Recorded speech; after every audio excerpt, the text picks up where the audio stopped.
आज की case study और रिसर्च में हम बात करेंगे सुजलॉन एनर्जीज के बारे में, क्योंकि लास्ट वीडियो जो हमने बनाया था विकास मल्टी कॉर्प के ऊपर, उस वीडियो के कमेंट सेक्शन में बहुत सारे हमारे जो व्यूअर्स है और इन्वेस्टर्स है वो ये कमेंट कर रहे थे कि सुजलॉन के ऊपर भी एक रिसर्च वीडियो बनाया जाए। और उसके साथ वो कमेंट सेक्शन में मैंने ये भी देखा है कि बहुत लोग ये भी डिस्कस कर रहे थे कि सुजलॉन का जो अभी डेट है यानी कर्जा है वो रीस्ट्रक्चर हो गया है, जिसकी वजह से कंपनी अपने गेम में फिर से वापस आ गया है। और ऑन द कॉन्ट्ररी साइड कुछ लोग ये भी बात कर रहे थे कि अभी सुजलॉन जिस बिजनेस में है वो एक कैपिटल इंटेंसिव बिजनेस है, जिसकी वजह से चांसेस ज्यादा है कि कंपनी फिर से डेट भी एक्यूमुलेट कर ले। तो कुछ लोग ये भी बता रहे थे और ये सारे कमेंट्स और ये सारे डिस्कशन मुझे बहुत ही ज्यादा इंटरेस्टिंग लगा, तो इसलिए मैंने सोचा सुजलॉन के ऊपर एक डिटेल्ड एनालिसिस करते हैं और डिटेल में इस कंपनी का जो बिजनेस है, इस कंपनी का जो वैल्यूएशन है और उसके अलावा कंपनी का जो शेयर है उसका फेयर वैल्यू प्रोजेक्शन क्या हो सकता है, हम उसके ऊपर भी डिस्कस करते हैं। लेकिन सबसे पहले, अभी तक आपने हमारा टेलीग्राम चैनल ज्वाइन नहीं किया तो टेलीग्राम चैनल का ज्वाइनिंग लिंक मैंने वीडियो के डिस्क्रिप्शन में दे दिया है, जहां पर हम डेली बेसिस में स्टॉक मार्केट के इंपॉर्टेंट अपडेट्स पोस्ट करते हैं। और उसके अलावा आप हमारे ऑनलाइन स्टॉक मार्केट क्लासेस भी ज्वाइन कर सकते हैं और इन सर्विसेज को फ्री में पाने के लिए आपको वीडियो के डिस्क्रिप्शन में जाना है, वहां पर एक रेफरल लिंक है, उसके ऊपर क्लिक करके डीमैट अकाउंट ओपन करना है और उसका आईडी अगर आप हमारे व्हाट्सएप सपोर्ट नंबर पे शेयर कर देंगे तो आपको सारा ज्वाइनिंग डिटेल्स शेयर कर देंगे। ज्यादा जानकारी के लिए वीडियो के डिस्क्रिप्शन में जाके चेक करें। तो चलिए अभी हमारे सुजलॉन का जो डिस्कशन है उसको जारी रखते हैं और सुजलॉन के ऊपर एक डिटेल्ड एनालिसिस करते हैं। चलिए शुरू करते हैं।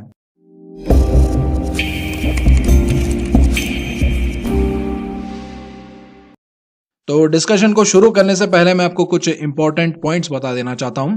वीडियो के स्टार्टिंग में हम सुजलॉन का जो ये ब्रीफ हिस्ट्री है, जहां पर सुजलॉन पहले 2 बार बैंकरप्सी से बच चुका है, हम उसका डिटेल्स भी डिस्कस करने वाले हैं।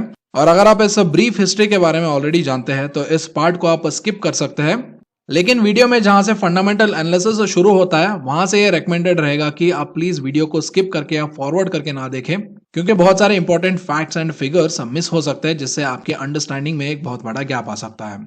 और दूसरा इंपॉर्टेंट पॉइंट यह है कि ऐसे वैल्यूएबल केस स्टडीज और रिसर्च के ऊपर वीडियो बनाना आपके सपोर्ट के बिना मुमकिन नहीं हो पाता है, तो इसीलिए प्लीज हमें सपोर्ट कीजिए वीडियो को लाइक करके। और इस आते हैं और बात करते हैं सुजलॉन के एक ब्रीफ हिस्ट्री के बारे में और सुजलॉन के बिजनेस मॉडल के बारे में। तो सुजलॉन की कहानी शुरू होती है 1995 में, जब तुलसी तांती ने अपने टेक्सटाइल कंपनी के इलेक्ट्रिक नीड्स और इश्यूज को एड्रेस करने के लिए एक विंड मिल इंस्टॉल करवाया, क्योंकि उस टाइम इलेक्ट्रिसिटी का जो प्रॉब्लम था वो बहुत ही बड़ा था। पावर कट्स बहुत ज्यादा होते थे और उसके साथ इलेक्ट्रिसिटी का जो कॉस्ट है वो भी ज्यादा होता था, और इसीलिए इन प्रॉब्लम्स को एड्रेस करने के लिए उन्होंने अपने खुद का विंड मिल इंस्टॉल किया।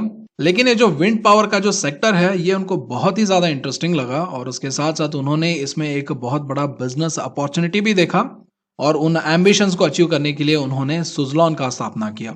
और स्थापना करने के बाद सुजलॉन ने एक एक्सेलरेटेड ग्रोथ दिखाया और उसके बाद इंडिया का ही नहीं बल्कि एशिया का लार्जेस्ट विंड एनर्जी कंपनी भी बन गया in terms of capacity eight one point of a time. और वही अगर आप सुजलॉन के रीसेंट डिटेल्स यानी 2020 अराउंड का डिटेल्स डिस्कस करते हैं तो सुजलॉन ने इंडिया का लॉन्गेस्ट विंड टर्बाइन ब्लेड भी इंट्रोड्यूस किया है। ये इंडिया का one of the largest renewable energy solution provider भी है।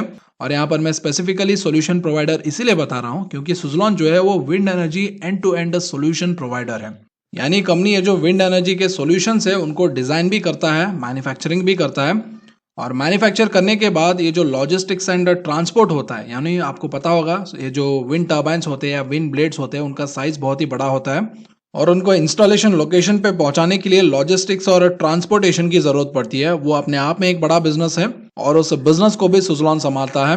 उसके अलावा सुजलॉन इंस्टॉलेशन भी करता है और इंस्टॉलेशन के लिए जो लैंड चाहिए होता है उसका एक्विजिशन भी करता है।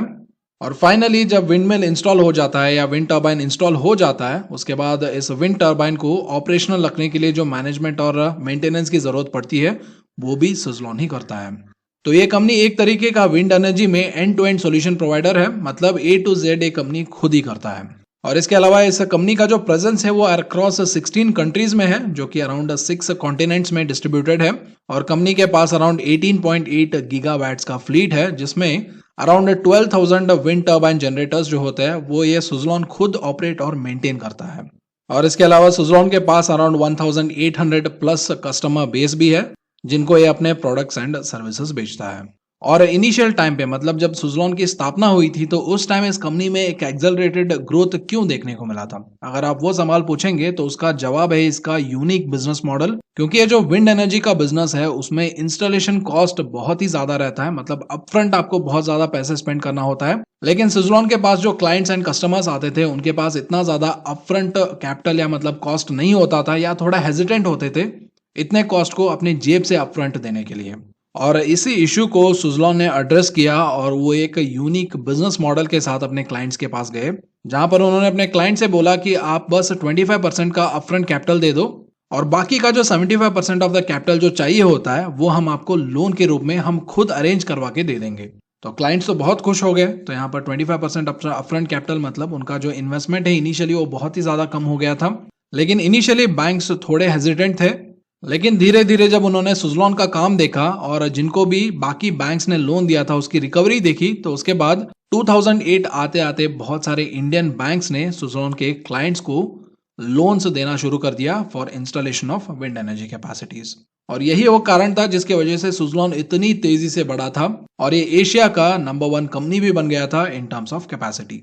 और यहाँ पर सुज़लॉन के केस में सिर्फ ग्लोरी ही नहीं है बल्कि डार्क टाइम्स भी है। और सुज़लॉन में वो डार्क टाइम्स आए थे इसके सीरियल एक्विजिशन की वजह से, क्योंकि एक टाइम पे कंपनी ने इतना ज्यादा सक्सेस देख लिया था कि वो एक फास्ट एक्सेलरेटेड ग्रोथ चाहता था, मतलब तेजी से ग्रो होना चाहता था, जिसकी वजह से ये जो वैल्यूएबल कंपनीज है जो विंड एनर्जी में काम करती है या विंड सेक्टर में काम करते हैं उनको ये बहुत तेजी से एक्वायर करने लगा। और जब आप तेजी से एक्वायर करते हैं तो आप एक हायर वैल्यूएशन पे ऐसे कंपनीज को एक्वायर करते हैं। और इन एक्विजिशन में one of the biggest acquisition था जर्मनी का सेनवियन कंपनी का, जिसको सुज़लॉन ने अराउंड 1.6 बिलियन डॉलर्स के वैल्यूएशन पे खरीदा था।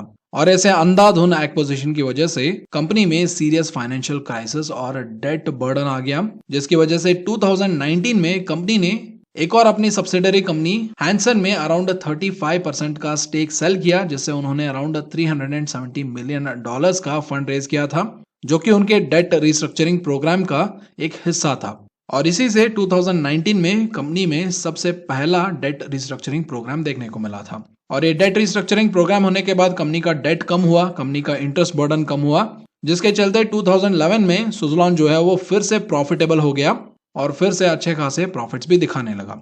लेकिन उसके बाद कंपनी ने फिर से जो सीरियल एक्विजिशन का मिस्टेक है उसको फिर से दोहराया और उसके बाद कंपनी फिर से फाइनेंशियल क्राइसिस और फिर से डेट बर्डन के अंडर आ गया।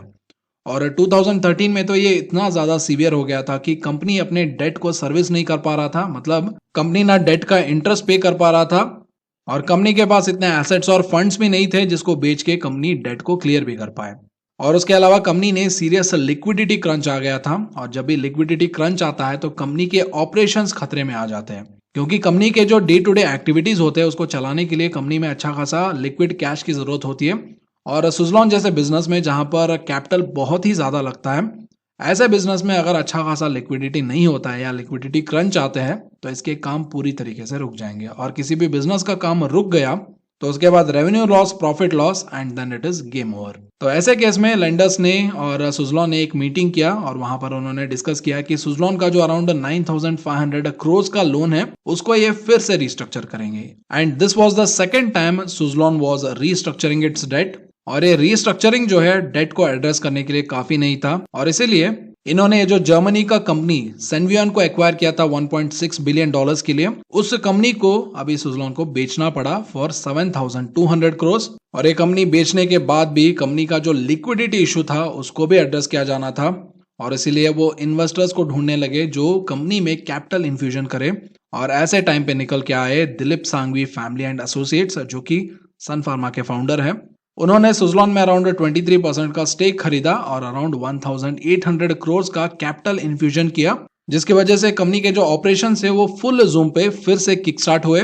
और ये जो 2013 और 15 का फाइनेंशियल क्राइसिस था उसके बाद सुज़लॉन फिर से प्रॉफिटेबिलिटी में आ गया और कंपनी क्वार्टर ऑन क्वार्टर अच्छा खासा ग्रोथ भी दिखाने लगा और अच्छा खासा प्रॉफिट भी दिखाने लगा। और 2016-17 तक सब कुछ सही रहा और कंपनी प्रॉफिटेबल भी रहा। लेकिन उसके बाद कंपनी में फिर से फाइनेंशियल क्राइसिस शुरू हुए, जिसका रिपोर्टिंग 2019 और 20 में कंपनी ने किया था। और कंपनी फिर से ये जो लैक ऑफ वर्किंग कैपिटल है उससे सफर करने लगा। कंपनी का जो डेट बर्डन है वो ज्यादा होने लगा और कंपनी के ऊपर अराउंड 14,000 करोड़ तक का डेट एक्यूमुलेट हो चुका था। और इससे पहले ऑलरेडी 2 बार डेट रिस्ट्रक्चर हो चुका था, तो इसीलिए सब ये सोच रहे थे कि इस बार डेट रिस्ट्रक्चर नहीं होगा और कंपनी इस बार पक्का बंद हो जाएगी। लेकिन यहाँ पर ग्राउंड रियलिटी ये था कि ये जो बैंकर्स थे उनके पैसे फंसे थे और बैंकर्स के पास 2 ऑप्शन थे। पहला ऑप्शन था सुजलॉन के जो एसेट्स है उसको सेल करे और उसे जो पैसा आएगा उसको रिकवर करे। और इस आइडिया का एक छोटा सा टेस्ट भी हो गया जहां पर सुजलॉन अपने एसेट्स बेचना चाहता था और इन एसेट्स को खरीदने के लिए एक खरीदार भी आया जो कि था कनाडा का एसेट मैनेजर जिसका नाम है ब्रुकफील्ड। और ब्रुकफील्ड के साथ बातचीत होने के बाद ये क्लियर हो गया कि जो वैल्यूएशन पे बायर्स रेडी है उस वैल्यूएशन पे अगर आप एसेट्स को बेचेंगे तो बैंकर्स को बहुत ही ज्यादा नुकसान हो जाएगा और लोन का जो साइजेबल अमाउंट है वो रिकवर भी नहीं हो पाएगा। तो ये था पहला ऑप्शन जो कि बैंकर्स के लिए क्लोज हो चुका था। और उसके बाद आता था दूसरा ऑप्शन, सुजलॉन को एनसीएलटी में ले जाए और एनसीएलटी जो डिसीजन करेगा या एनसीएलटी जो एसेट्स की नीलामी करेगा उससे जो पैसे आएंगे वो रिकवर कर ले। लेकिन अगर आप एनसीएलटी की हिस्ट्री देखेंगे तो वहां पर जो भी कंपनीज जाते हैं उनकी बिकवाली 70% से 80% हेयर कट पे होती है।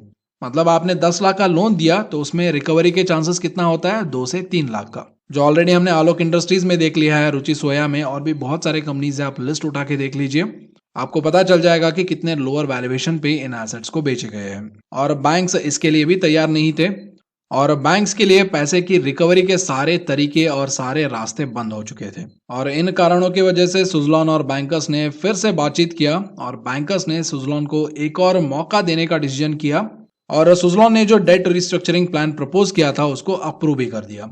और इस डेट रिस्ट्रक्चरिंग प्लान के जरिए बैंकर्स ने सुजलॉन को एक और मौका दिया अपने बिजनेस को वापस ट्रैक पे लेके आने का और इसके वैल्यूएशन को इंक्रीज करने का। तो एक बार अगर बिजनेस ट्रैक पे आता है, बिजनेस प्रॉफिटेबल होता है, तो उसके बाद एसेट क्वालिटी जो है वो फिर से इंप्रूव हो जाएगा और एसेट की जो बिकवाली होती थी वो हायर प्राइस पे भी हो सकती है।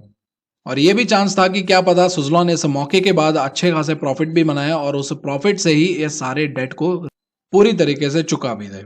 तो इस होप के साथ आता है तीसरा डेट रिस्ट्रक्चरिंग प्लान जो कि रिसेंटली 2019 में अप्रूव हुआ था। और वो रिस्ट्रक्चरिंग प्लान कुछ इस तरीके से है। उस रिस्ट्रक्चरिंग प्लान के जरिए प्रमोटर्स को अराउंड 392 करोड़ का कैपिटल इन्फ्यूजन करना पड़ेगा, क्योंकि अभी कंपनी के जो बिजनेस है या कंपनी के पास जो प्रोजेक्ट्स है उसको एग्जीक्यूट करने के लिए कंपनी के पास कैपिटल नहीं था। तो ये इंपॉर्टेंट था कि कंपनी में कैपिटल इन्फ्यूजन हो जिसकी रेस्पॉन्सिबिलिटी प्रमोटर्स का था। और उसके बाद state bank of India lead consortium ने सुजलॉन का अराउंड 14,000 डेट को रीस्ट्रक्चर करने का डिसीजन किया। और इस रीस्ट्रक्चरिंग में 2 हिस्से आते थे। पहला तो है अनसस्टेनेबल डेट जिसको सुजलॉन चुका नहीं सकता है, जो कि अराउंड 8,200 करोड़ का था। और बैंक्स ने एग्री किया कि इस डेट को वो long term optionally convertible debentures में कन्वर्ट कर देंगे और ये ऑप्शनली कन्वर्टेबल डिबेंचर्स 20 ईयर्स के लिए पेएबल होगा। मतलब 20 साल के बाद इसकी मेच्योरिटी आएगी। मतलब ये जो 8,200 करोड़ है इसको चुकाने के लिए सुजलॉन के पास अराउंड 20 साल का टाइम है। तो इस तरीके से बैंक्स ने सुजलॉन की मदद की उनके अनसस्टेनेबल डेट को हैंडल करने के लिए। तो अभी बात आता है सस्टेनेबल डेट का, जिसके ऊपर सुजलॉन इंटरेस्ट पे कर सकता है या इंटरेस्ट पे करने के लिए अफोर्ड कर सकता है या उस डेट को जल्द से जल्द चुका भी सकता है। और उस डेट को उन्होंने क्लासिफाई किया सस्टेनेबल डेट के अंडर। और ये डेट सुजलॉन के बुक्स में टर्म डेट के अंडर आता है और इस डेट के ऊपर सुजलॉन को अराउंड 9% का एनुअल इंटरेस्ट पे करना पड़ेगा and this debt is repayable over 10 years. मतलब ये जो टर्म डेट है इसको चुकाने के लिए सुजलॉन के पास 10 साल का टाइम है। तो जस्ट टू कंक्लूड, ये जो 8,200 अनसस्टेनेबल डेट है इसको चुकाने के लिए कंपनी के पास 20 ईयर्स तक का टाइम है, क्योंकि they are converted to optionally convertible debentures, जिसको 20 साल बाद शेयर्स में भी कन्वर्ट किया जा सकता है या कैश में भी कन्वर्ट किया जा सकता है। That depends on the debenture holders. लेकिन ये जो सस्टेनेबल डेट है इसके ऊपर 9% इंटरेस्ट अप्लीकेबल है और इसको कंपनी को 10 साल के अंदर पे करना है। तो सुजलॉन के पास एक अच्छा खासा टाइम पीरियड मिल गया इन सारे डेट्स को एड्रेस करने के लिए। तो ये था लेटेस्ट डेट रिस्ट्रक्चरिंग प्लान जो एग्जीक्यूट भी हो गया है और फेज बाय फेज इनका इंप्लीमेंटेशन भी चल रहा है। और इस डेट रिस्ट्रक्चरिंग का 2 इंपॉर्टेंट सिग्निफिकेंस है। पहला तो है कंपनी के ऊपर इंटरेस्ट बर्डन कम हो जाएगा, जिससे कंपनी का जो प्रॉफिट्स है वो ज्यादा होने के चांसेस है। और दूसरा है इस डेट रिस्ट्रक्चरिंग के जरिए कंपनी के पास वर्किंग कैपिटल मिल गया, जिससे कंपनी जो एग्जिस्टिंग प्रोजेक्ट्स है जिसका इंप्लीमेंटेशन रुका हुआ था due to lack of capital वो अभी रिज्यूम हो सकता है। मतलब कंपनी फिर से प्रोजेक्ट्स एग्जीक्यूट कर पाएगा, और कंपनी जितना ज्यादा प्रोजेक्ट्स एग्जीक्यूट करेगा कंपनी का सेल्स भी उतना ही बढ़ेगा, और सेल्स के ऊपर कंपनी प्रॉफिट्स भी उतना ही कमाएगा। और अभी इंटरेस्ट बर्डन कम होने की वजह से कंपनी के प्रॉफिट्स और भी इंक्रीज हो सकते हैं। तो डेट रिस्ट्रक्चरिंग ने कंपनी के जो जो ऑपरेशनल लेवल पे प्रॉब्लम्स थे उन सारे प्रॉब्लम्स को सॉल्व कर दिया है। तो ये है सुज़लोन की अब तक की कहानी, और इस कहानी को ध्यान में जरूर रखिए, क्योंकि कंपनी के जो फ्यूचर प्रोस्पेक्ट होने वाले या फ्यूचर ग्रोथ होने वाला है या फ्यूचर में जो डेट एक्यूमुलेट होने वाला है, उन सारे सवालों का पार्शियल आंसर हमें इसके पास्ट में भी मिल सकता है। और इन जवाबों को ढूंढने के लिए सबसे पहले हमें करना पड़ेगा कंपनी का फंडामेंटल एनालिसिस। तो चलिए सबसे पहले देखते हैं कंपनी के फंडामेंटल एनालिसिस और कंपनी के जो फाइनेंशियल लेवल पे या बैलेंस शीट लेवल पे जो इम्पैक्ट पड़ा है हम उसको एनालाइज करने की कोशिश करते हैं, जिससे हमें कंपनी के ऊपर और ज्यादा क्लैरिटी मिल जाएगा।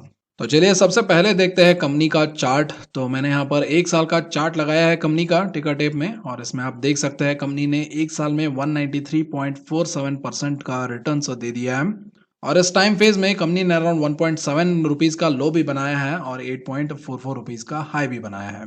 और जैसा कि आप जानते हैं ये एक पेनी शेयर है, जिसकी वजह से बहुत सारे डेटा यहाँ पर इनसफिशिएंट है इसके ऊपर कंक्लूजन्स जारी करने के लिए, तो इसलिए बहुत सारे इन्वेस्टमेंट चेकलिस्ट यहाँ पर इनसफिशिएंट डेटा दिखा रहा है। तो चलिए अभी डिस्कशन को आगे बढ़ाते हैं और कंपनी के सेल्स एनालिसिस करते हैं।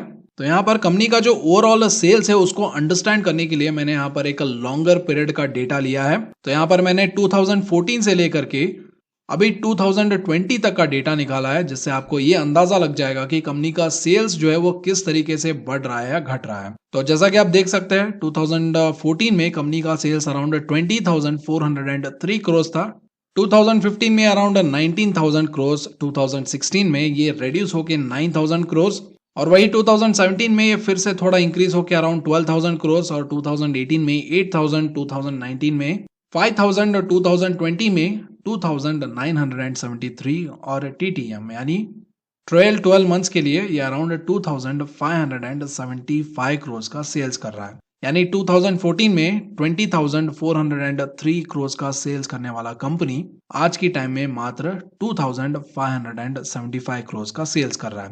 तो इस डेटा से हम यहाँ पर दो मेजर कंक्लूजन निकाल सकते हैं, और पहला कंक्लूजन ये है कि कंपनी का जो लैक ऑफ कैपिटल है टू एग्जीक्यूट द प्रोजेक्ट्स, जिसकी वजह से कंपनी ने अच्छा खासा मार्केट शेयर लूज किया है, क्योंकि कंपनी के पास प्रोजेक्ट्स थे लेकिन प्रोजेक्ट्स को एग्जीक्यूट करने के लिए कैपिटल नहीं था, जिसकी वजह से वो सारे प्रोजेक्ट्स किसी दूसरे कंपनी के पास चले गए। और इसके अलावा विंड एनर्जी में रिसेंटली बहुत ज्यादा टफ एंड न्यू कंपटीशन भी आ चुका है, जिसकी वजह से सुज़लोन जो पहले था 2014, 13, 12, 9 में जो कंपनी था वो सेम कंपनी नहीं रहा, क्योंकि उसके टक्कर वाले और उससे मार्केट शेयर छीनने वाले बहुत सारे कंपनीज आ चुके हैं। और अभी ये जो टाइम पीरियड का हमने डेटा देखा 2014 से लेकर के 2020 तक का जो अभी हमने डेटा देखा, उस टाइम फेज में इंडिया में जो विंड इंस्टॉलेशन हो रही थी उनमें कभी डिक्रीमेंट नहीं हुआ, उनमें इंक्रीमेंट ही हो रहा था, लेकिन सुज़लोन के सेल्स में डिक्रीमेंट हो रहा था। मतलब एक तरीके से ये समझ लीजिए आपके मार्केट बढ़ रहा है लेकिन आपका मार्केट शेयर कम हो रहा है, क्योंकि नए प्लेयर्स वहां पर आके आपके मार्केट शेयर छीन रहे हैं। और कंपनी के सेल्स डेटा एनालिसिस से ये एक मेजर कंक्लूजन निकल के आता है, जिसके ऊपर सुज़लोन को तेजी से काम करना पड़ेगा और अपना मार्केट शेयर वापस लेना पड़ेगा, and this is going to be a very challenging task for Suzlon. तो चलिए अभी बात करते हैं कंपनी के ऑपरेटिंग प्रॉफिट के बारे में। और एक लंबे समय के लिए सुज़लोन के ऑपरेटिंग प्रॉफिट्स नेगेटिव में थे, लेकिन इन्वेस्टर्स के लिए खुशखबरी यह है कि लास्ट 2 क्वार्टर्स यानी लास्ट 2 लेटेस्ट क्वार्टर्स जो सुज़लोन ने अनाउंस किया था जून 2020 का और सितंबर 2020 का, उसमें सुज़लोन ने पॉजिटिव ऑपरेटिंग प्रॉफिट रजिस्टर किया है, जिससे एटलीस्ट हमें यह तो पता चलता है कि सुज़लोन का जो कमबैक प्लान है वो धीरे धीरे थोड़ा तो काम कर रहा है। लेकिन हालांकि ऑपरेटिंग प्रॉफिट सुज़लोन का जो डेट इंटरेस्ट है उसको पे करने के लिए भी काफी नहीं है, लेकिन वो बोलते हैं ना something is better than nothing, तो अभी सुज़लोन उसी फेज में है। तो आगे आने वाले क्वार्टर्स में हमें ये मॉनिटर करके देखना पड़ेगा कि सुज़लोन अपने प्रॉफिट्स को या ऑपरेटिंग प्रॉफिट को कितना गुना ऊपर ले जाता है या कितना गुना ज्यादा करता है, जो कि इस कंपनी के लिए एक की पॉइंट है अपने कैश एसेट को और अपने एग्जीक्यूशन कैपेसिटी को बढ़ाने के लिए, which will ultimately lead to getting back the market share.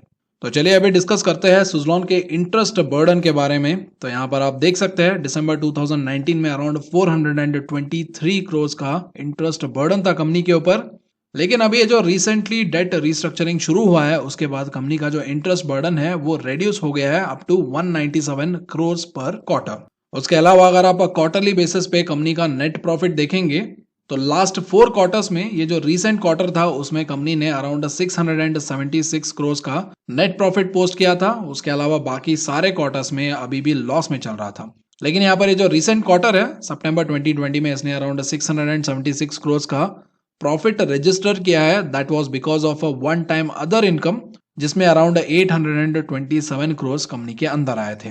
तो अगर आप ये जो अदर इनकम का एक्सेप्शन है इसको अगर आप हटाएंगे तो कंपनी सितंबर 2020 के क्वार्टर में भी लॉस में ही चल रहा था। तो जस्ट टू समराइज कंपनी के सेल्स डेटा से हमने ये पता लगाया कि कंपनी का जो सेल्स है वो ड्रास्टिकली रिड्यूस हो गया है, जिससे हमें ये इंडिकेशन मिलता है कि कंपनी का जो मार्केट शेयर है वो बहुत ही ज्यादा रिड्यूस हो गया है। और इसके अलावा कंपनी जो भी ऑपरेटिंग प्रॉफिट अभी कमा रहा है that is not sufficient to service the interest burden, तो इसीलिए कंपनी को और ज्यादा ऑपरेटिंग प्रॉफिट कमाना पड़ेगा और ये देखने वाली बात रहेगी कि कंपनी अपना जो ऑपरेटिंग प्रॉफिट है वो कितना ज्यादा इंक्रीज करेगा। तो ये तो हो गया कंपनी के फाइनेंशियल स्टेटमेंट्स के बारे में डिस्कशन। तो चलिए अभी बात करते हैं कंपनी के बैलेंस शीट के बारे में, क्योंकि कंपनी का बैलेंस शीट बहुत ही ज्यादा इंपॉर्टेंट है, क्योंकि खराब बैलेंस शीट होने की वजह से कंपनी का डाउनफॉल हुआ था।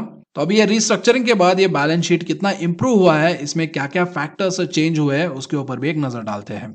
तो चलिए सबसे बात करते हैं लॉन्ग टर्म बोरोइंग्स के बारे में। तो यहाँ पर 2018 में अराउंड 11,996 करोड़, 2019 में 11,552, 2020 में बढ़ के अराउंड 13,210 करोड़ थे और वही सितंबर 2020 के अनुसार ये रिड्यूस होके 6,471 करोड़ हो गए, जो कि direct consequence of debt restructuring plan है। तो डेट रिस्ट्रक्चरिंग प्लान की वजह से बहुत ज्यादा जो डेट है वो ऑप्शनली कन्वर्टेबल डिबेंचर्स में बदल गए हैं, जिसकी वजह से कंपनी का डेट बर्डन रिड्यूस हो गया है। और इसके अलावा अगर आप कंपनी के अदर लायबिलिटीज देखेंगे तो अदर लायबिलिटीज में 2018 में अराउंड 692 करोड़ थे, 2019 में 5,816, 2020 में 4,303 करोड़ थे और वही सितंबर 2020 के अनुसार ये अदर लायबिलिटीज 1,000 करोड़ और रिड्यूस होके अराउंड 3,374 करोड़ है। तो यहाँ पर रिस्ट्रक्चरिंग का इम्पैक्ट इसके अदर लायबिलिटीज के ऊपर भी पड़ा है, जिससे कंपनी के ऊपर ये जो 1,000 करोड़ का अदर लायबिलिटी प्रेशर था वो कम हो गया है। और उसके अलावा अगर आप कंपनी के कैश इक्विवेलेंट्स के बारे में बात करेंगे तो 2018 में अराउंड 581 करोड़, 2019 में 75, 2020 में 82 और सितंबर 2020 में ये अराउंड 162 करोड़ का कैश इक्विवेलेंट्स कैरी करता है। और डेट रिस्ट्रक्चरिंग प्लान में जो प्रोमोटर्स ने कैपिटल इन्फ्यूजन किया था उसका एक पार्ट अभी कैश इक्विवेलेंट्स में भी नजर आ रहा है, जिसकी वजह से सितंबर 2020 में ये इंक्रीज होके 162 करोड़ हो गया है। और इस लो कैश पोजीशन से हमें दो हिंट्स मिलते हैं। पहला हिंट ये है कि कंपनी का जो कैश पोजीशन है वो डायरेक्टली इन्फ्लुएंस करता है कंपनी के प्रोजेक्ट एग्जीक्यूशन कैपेसिटी को, क्योंकि कंपनी के पास भले ही बहुत सारे ऑर्डर्स हो सकते हैं लेकिन उसको एग्जीक्यूट करने के लिए पैसा भी चाहिए होता है, क्योंकि क्लाइंट्स जो होते हैं वो सारे अपफ्रंट पेमेंट नहीं करते हैं और इसीलिए पैसा आएगा लेकिन फ्यूचर में आएगा, लेकिन प्रेजेंट के लिए जो एग्जीक्यूशन चाहिए होता है उसके लिए कैश की जरूरत पड़ती है। और 162 करोड़ में सुज़लोन ज्यादा प्रोजेक्ट्स एग्जीक्यूट नहीं कर पाएगा, तो इसीलिए सुज़लोन को जल्द से जल्द अपने जो कैश इक्विवेलेंट है उसको रिस्टोर करने पे फोकस करना पड़ेगा। और ये जो लो कैश इक्विवेलेंट से एक और हिंट ये भी मिलता है कि अगर कंपनी ज्यादा प्रोजेक्ट्स एग्जीक्यूट करना चाहता है तो वो सारे प्रोजेक्ट्स जो होते हैं वो डेट फंडेड हो सकते हैं, जो कि दोनों तरफ ही जा सकता है। अगर मान लीजिए आपने डेट लेके फंड किया प्रोजेक्ट को, प्रोजेक्ट को कंप्लीट भी कर दिया और टाइम पे आपको पेमेंट भी आ गया, तब तो कोई बात नहीं है, आपने एक हाथ से पैसा लिया और दूसरे हाथ से पैसे दे भी दिए। प्रॉब्लम तब आता है जब टाइम पे पेमेंट नहीं आता है। जब टाइम पे पेमेंट नहीं आता है, ये जो डेट फंडेड प्रोजेक्ट्स है ये इंटरेस्ट अट्रैक्ट करते हैं, जिससे कंपनी का प्रॉफिटेबिलिटी कम होता है। And over the period of time अगर सुज़लोन ऐसे डेट एक्यूमुलेट करता है तो ये जो 3 बार सुज़लोन में फाइनेंशियल और डेट क्राइसिस हुए हैं वो साइकिल फिर से रिपीट हो सकता है, जहां पर फिर से सिचुएशन आ सकता है जहां पर बैंकर्स फिर से सोच में पड़ जाएंगे कि इसमें हेयर कट लेके एग्जिट किया जाए या फिर से डेट को रिस्ट्रक्चर करके एक और मौका दिया जाए। और इसीलिए कंपनी के जो कैश इक्विवेलेंट्स है उसको मॉनिटर करना बहुत ही ज्यादा इंपॉर्टेंट है। और इसीलिए यहाँ पर एक स्ट्रॉन्ग सजेशन ये रहेगा कि अगर आप सुज़लोन को फॉलो करते हैं तो इसके जो कैश इक्विवेलेंट्स है क्वार्टर ऑन क्वार्टर बेसिस पे इसको भी डेफिनेटली फॉलो करें और एक कैश इक्विवेलेंट इंक्रीज हो रहा है या डिक्रीज हो रहा है उसका भी एक थरो ट्रैक भी रखें। तो चलिए अभी फाइनली कंपनी का जो इंट्रांसिक वैल्यू है या वैल्यू प्रोजेक्शन है उसके ऊपर बात करने से पहले कंपनी के शेयर होल्डिंग पैटर्न भी देख लेते हैं। तो यहाँ पर सुज़लोन में प्रोमोटर की होल्डिंग अराउंड 7.46 है, जिसमें से अराउंड 15.46% शेयर्स प्लेज्ड है। तो यहाँ पर इफेक्टिवली प्रोमोटर्स के पास मात्र 2% ही होल्डिंग है जो अनप्लेज्ड है, यानी मतलब जिसके ऊपर कंपनी ने कोई भी फाइनेंशियल कमिटमेंट नहीं किया है। और उसके बाद 0.01% का म्यूचुअल होल्डिंग है जो मतलब नेग्लिजिबल है। और वही अगर आप अदर डोमेस्टिक इंस्टीट्यूशंस देखेंगे तो उनका होल्डिंग अराउंड 14.10 है। और वही अगर आप रिटेल एंड अदर इन्वेस्टर्स की बात करेंगे तो ये अराउंड 62.2% होल्ड करते हैं। और यहाँ पर ये जो डीआईएस की होल्डिंग है यानी डोमेस्टिक इंस्टीट्यूशंस की होल्डिंग है, जिसमें बहुत सारे बैंक्स भी इस शेयर को होल्ड करते हैं। और इसको आप एक तरीके का फोर्सफुल शेयर होल्डिंग मान सकते हैं, क्योंकि यहाँ पर बैंक्स के पास कोई ऑप्शन नहीं था, जिसकी वजह से बैंक्स के जो डेट है उसको इक्विटी में कन्वर्ट किया गया था। और उस कारण की वजह से यहाँ पर बहुत सारे बैंक्स आप देखेंगे डीआईएस की होल्डिंग में जो इस कंपनी को होल्ड करते हैं। और उसके साथ साथ इस साल का जो बजट था, बजट 21-22, उसमें रिन्यूएबल एनर्जी सेक्टर को डेवलप करने के लिए बहुत ज़्यादा अलॉटमेंट मिलेगा, ऐसा वहाँ पर एक्सपेक्ट किया जा रहा था। लेकिन रिन्यूएबल सेक्टर के लिए बजट में निराशा हासिल हुई, क्योंकि solar energy corporation of India को मात्र 1000 करोड़ का अलॉटमेंट दिया गया और वही Indian renewable energy development agency limited को मात्र 1500 करोड़ का अलॉटमेंट दिया गया। तो एनीवेज चलिए डिस्कशन को आगे बढ़ाते हैं और बात करते हैं सुज़लॉन के इंट्रिंसिक वैल्यूएशन और फेयर वैल्यू प्रोजेक्शंस के बारे में, जहां पर हमें जानने की कोशिश करेंगे कि अभी सुज़लॉन का जो करंट वैल्यू है, क्या वो कंपनी के कमिटमेंट्स और कंपनी के जो प्रॉफिट्स है या कंपनी के जो प्रोजेक्टेड प्रॉफिट्स है उसके साथ मैच करता है कि नहीं करता है। तो जैसा कि हमने फंडामेंटल एनालिसिस में देखा था, सुज़लॉन अभी भी लॉस में चल रहा है और ये जो लास्ट क्वार्टर में प्रॉफिट दिखाया था वो अदर इनकम की वजह से, यानी एक टाइम की अदर इनकम की वजह से प्रॉफिट में आया था। लेकिन अगर आप उसको निकालेंगे तो अभी भी सुज़लॉन लॉस में ही चल रहा है। तो इसीलिए हम यहाँ पर क्या करेंगे, कंपनी को अगर किसी पर्टिकुलर प्राइस पे ट्रेड करना है, मान लीजिए अभी करंट प्राइस कंपनी का अराउंड 7 रुपीज़ है, तो 7 रुपीज़ पे ट्रेड करने के लिए एट वेरियस पी वैल्यूएशन, और ये पी यहाँ पर 15 भी हो सकता है, 30 भी हो सकता है, 40 भी हो सकता है या 50 भी हो सकता है, और इन डिफरेंट पी वैल्यूएशन पे कंपनी को कितना नेट प्रॉफिट कमाना है ईयरली बेसिस या क्वार्टरली बेसिस, हम उसको जानने की कोशिश करेंगे, जिससे हमें एक आइडिया मिल जाएगा कि कंपनी का कैपेसिटी कितना है और कंपनी का शेयर प्राइस उस कैपेसिटी से बढ़ के ट्रेड कर रहा है या उससे कम ट्रेड कर रहा है। और यहाँ पर थोड़ा मैं आपको बताना चाहूंगा कि इस वैल्यूएशन अप्रोच को हम क्यों अपना रहे हैं, क्योंकि देखिए हर एक इन्वेस्टर का जो इंडिविजुअल वैल्यूएशन होता है वो अलग होता है। कुछ इन्वेस्टर्स कंपनी के डेट बर्डन को देख के इस कंपनी को जज करते हैं, या कुछ इन्वेस्टर इसके जो लॉस ऑफ मार्केट शेयर है उसको देख के जज करते हैं, या कुछ इन्वेस्टर इसके ग्रोथ पोटेंशियल है उसको देख के भी इस कंपनी को जज कर सकते हैं। और उसके हिसाब से हर एक इंडिविजुअल इन्वेस्टर्स का पी वैल्यूएशन अलग अलग हो सकता है। तो इसीलिए हम यहाँ पर क्या करेंगे, हम एक वैल्यूएशन रेंज को एड्रेस करेंगे, जिससे एटलीस्ट आपको ये तो अंदाजा लग जाएगा कि कंपनी का कैपेसिटी क्या है और कंपनी का प्राइस उस कैपेसिटी से नीचे या ऊपर ट्रेड कर रहा है। और इस कैलकुलेशन को करने के लिए हम स्टॉक मार्केट का बेसिक तरीका अपनाएंगे, जो कि है market price is equals to earnings per share into price into earnings ratio. तो अभी हम कैलकुलेट करेंगे कि हर एक शेयर प्राइस के कीमत को जस्टिफाई करने के लिए कंपनी को कितना नेट प्रॉफिट कमाना पड़ेगा।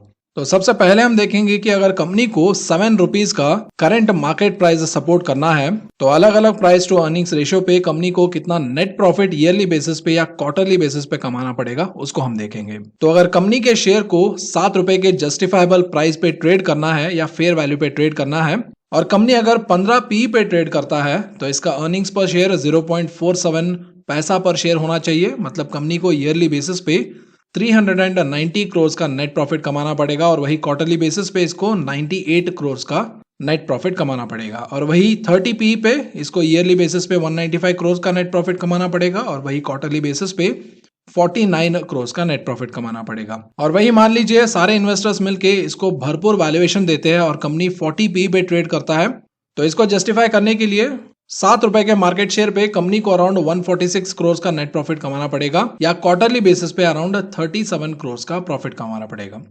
या अगर कंपनी का वैल्यूएशन 40 से ऊपर भी निकल के 50 अगर पहुंच जाता है, तो 50 पी पे अगर कंपनी का शेयर प्राइस 7 रुपीज प्रति शेयर ट्रेड करना चाहता है एट अ फेयर वैल्यूएशन, तो कंपनी का नेट प्रॉफिट ईयरली बेसिस पे अराउंड 117 करोड़ होना चाहिए, या मतलब क्वार्टरली बेसिस पे कंपनी को अराउंड 29 करोड़ का प्रॉफिट कमाना चाहिए।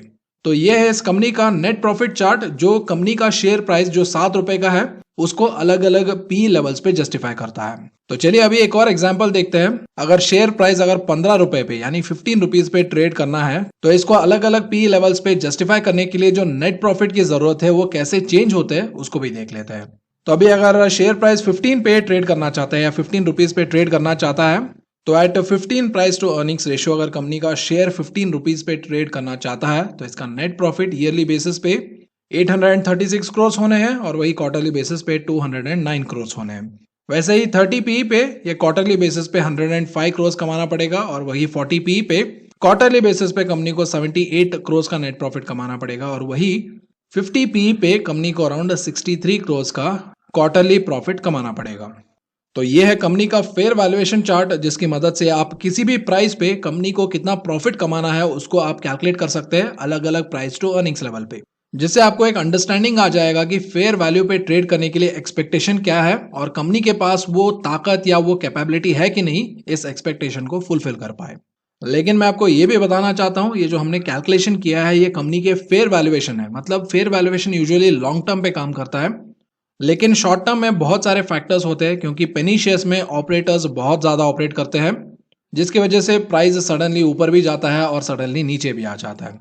और उसके अलावा यूजुअली पेनी स्टॉक्स जो होते हैं वो न्यूज़ प्रोन होते हैं। मतलब पेनी स्टॉक्स में न्यूज़ बेस्ड मूवमेंट बहुत ही ज़्यादा हो सकता है। अगर मान लीजिए कोई पॉजिटिव न्यूज़ आया तो irrespective of its fundamentals share भागने लगता है, और वही अगर नेगेटिव न्यूज़ आता है तो ये धड़ाक से गिर भी जाता है। और इसीलिए बोला जाता है पेनी स्टॉक्स जो होते हैं वो बहुत ही ज़्यादा रिस्की स्टॉक्स होते हैं, और इसीलिए अगर आप रिस्क लेने से डरते हैं या रिस्क लेने के पोजीशन में नहीं है तो आपको ऐसे रिस्की स्टॉक्स में कभी भी इन्वेस्ट करना नहीं चाहिए।